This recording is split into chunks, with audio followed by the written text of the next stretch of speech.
We begin with Israel launching a major attack inside Iran overnight. Israel targeting Iran's nuclear program, reportedly killing several military leaders.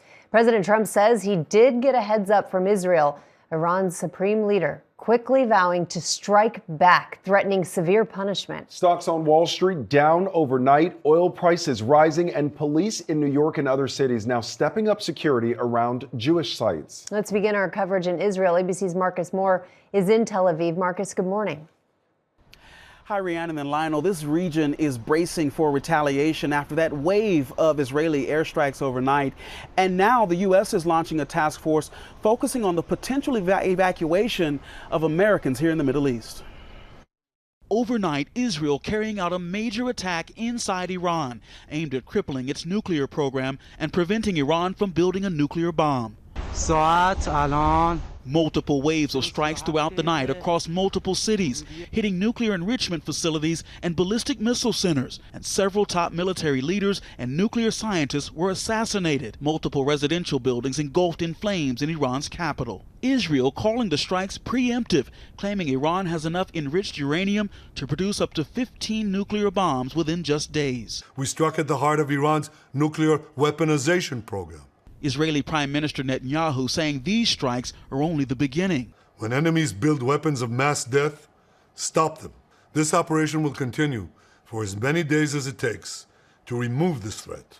The Trump administration quickly distancing itself from the strikes. Secretary of State Marco Rubio saying, quote, "We are not involved in strikes against Iran, and our top priority is protecting American forces in the region. Let me be clear, Iran should not target U.S. interests or personnel." You have talks between the United States and Iran that have been moving forward on the Iranian nuclear program, and Israel believes these talks won't work. Tensions between Israel and Iran have been building for decades, with Iran arming militias like Hezbollah and Hamas and pushing ahead with a nuclear program despite international opposition. Tensions erupted in 2023 after Iran-backed Hamas attacked Israel on October 7th, sparking the war in Gaza. Iran launching its first ever direct missile attack on Israel during the war. Israel striking back, one of the most direct confrontations between the two nations in years. Then yesterday, a major warning sign. The UN's nuclear watchdog censuring Iran for the first time in 20 years, saying Tehran is failing to explain its uranium activity at multiple sites.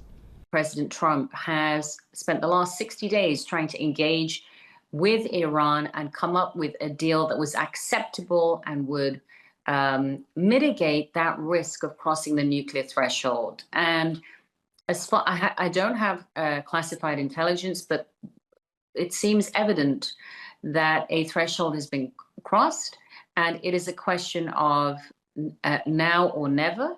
Iran has a lot of capabilities throughout the Middle East, including where U.S. forces and personnel are stationed. And Iran has shown that it not only can, but will use international terrorism to punish its enemies.